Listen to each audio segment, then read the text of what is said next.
नमस्ते दोस्तों, जय श्री राम। आप सभी का बहुत बहुत स्वागत है आप सभी के YouTube चैनल श्री रामार्थ पर। दोस्तों, आज की इस वीडियो में मैं आप सभी को बताऊंगा कि आखिर भगवान श्री रामचंद्र जी का अवतार कैसे हुआ। राजा दशरथ जी ने कौन से ऋषि को बुलाया था पुत्र कामेष्टि यज्ञ के लिए, जिससे कि उनके यहाँ संतान पैदा हो सके। दोस्तों, साथ ही साथ वो कौन से ऋषि थे जिनको राजा दशरथ जी ने बुलाया था और उन्हें ही क्यों बुलाया था, ये भी कारण मैं आपको बताऊंगा। साथ ही साथ जब यज्ञ हो रहा था पुत्र कामेष्टि का, जो राजा दशरथ जी करवा रहे थे, उसके अंदर एक गिद्ध उड़ते उड़ते क्यों आ गई थी, इसके पीछे कारण भी आप लोगों में बताऊंगा। तो चलिए दोस्तों, शुरू करते हैं इस बहुत अच्छी वीडियो को। दोस्तों, ये है सार कांड, आनंद रामायण का सबसे पहला कांड है और इसका ये पहला सर्ग है।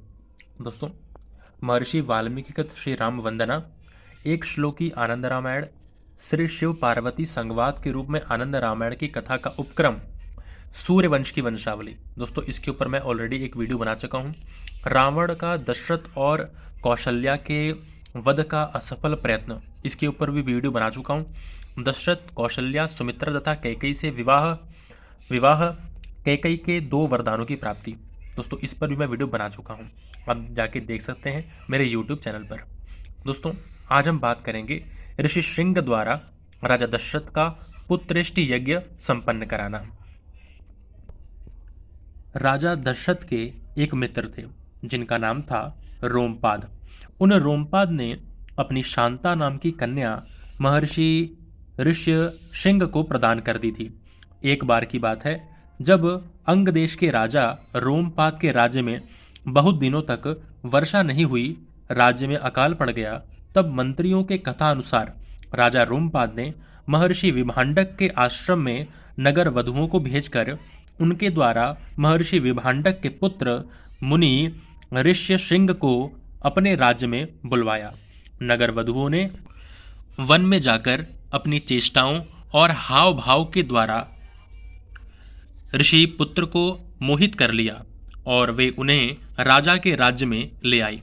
उन ऋषि श्रृंग द्वारा यज्ञ करवाने से उन मुनि के प्रताप से राजा रोमपाद के राज्य में वृष्टि भी हुई और पुत्रहीन राजा रोमपाद को पुत्री भी प्राप्त हुई। इससे रोमपाद को बड़ी प्रसन्नता हुई और उन्होंने अपनी शांता नाम की कन्या मुनि ऋषि श्रृंग को प्रदान कर दी। यह जानकर राजा दशरथ ने भी मुनि ऋषि श्रृंग को अपनी पुरी में बुलाया। उन मुनि ने संतानहीन राजा दशरथ से पुत्रेष्टि यज्ञ करवाया। दोस्तों, यहाँ पर कहानी ये आती है कि राजा दशरथ के एक मित्र थे जिनका नाम था रोमपाद। उनके यहाँ पर अकाल पड़ गया था, बारिश नहीं हो रही थी, तो उन्होंने ऋषि श्रृंग को बुलाया था और उन्होंने जब यज्ञ करवाया तो वहाँ पर जो है बारिश वगैरह होने लग गई और जो है सब सुखी हो गए। तो रोमपाद जी ने अपनी पुत्री जो थी, जिनका नाम था शांता, उनका विवाह जो है ऋषि श्रृंग से करवा दिया। यहाँ पर दोस्तों एक और बात बताना चाहूँगा। वाल्मीकि रामायण के अनुसार जो शांता हैं वो राजा दशरथ जी की बेटी हैं, सबसे पहली बेटी है शांता। क्योंकि रोमपाद जी की कोई कन्या नहीं थी, इसलिए राजा दशरथ जी ने अपनी बेटी शांता को रोमपाद जी को गोद दे दी थी। तो दोस्तों चलिए आगे बढ़ते हैं। अब हम बात करते हैं कि कैसे राजा दशरथ जी के यहाँ पर पुत्र कामेष्टि यज्ञ किया गया ऋषि श्रृंग के द्वारा। उस यज्ञ में यज्ञ कुंड से अग्निदेव पायस हाथ में लेकर प्रत्यक्ष प्रकट हुए और राजा दशरथ को वह दिव्य पायस यानी कि खीर प्रदान किया। राजा दशरथ ने तीनों रानियों में वह खीर बांट दी। रानी कैकेयी के हाथ में से एक गिरधी यह समझकर वह खीर छीन ले गई कि यदि मैं इसे ले जाऊंगी तो मैं शाप से मुक्त हो जाऊंगी। अप्सराओं में श्रेष्ठ सुरवचला नाम की एक अप्सरा थी।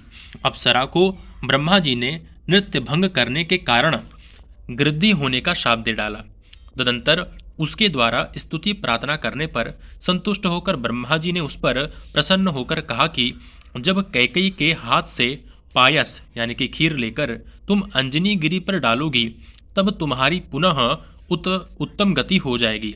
तब तुम पूर्ववत यानी कि पहले की तरह अप्सरा हो जाओगी, इसमें संशय नहीं है। इसी कारण उस गिरधी ने कैकेयी के हाथ से वह खीर लेकर उस अंजनी पर्वत पर डाल दिया।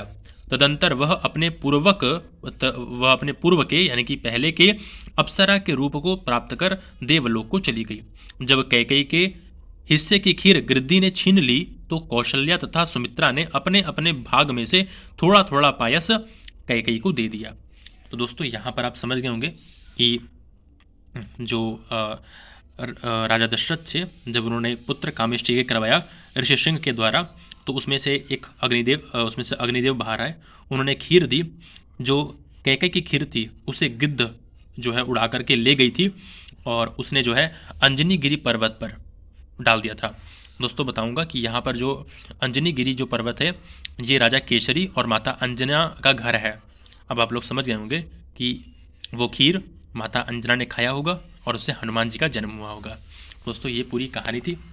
कैसी लगी वीडियो दोस्तों ज़रूर बताइएगा और चैनल को सब्सक्राइब कीजिएगा, लाइक कीजिएगा और शेयर कीजिएगा। धन्यवाद।